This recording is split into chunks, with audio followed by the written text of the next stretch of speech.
Ayun guys, naibalik na sa Pilipinas yan. Si Alice na. Surrender siya from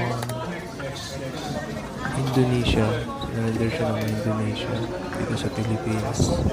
Doon siya nagtago.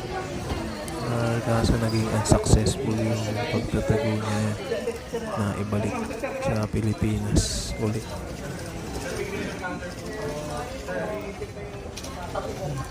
Malaking tanong na lang dyan, siguro paano siya nakalabas ng bansa.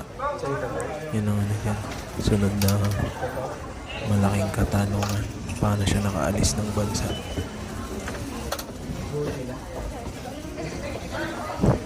Pero good job.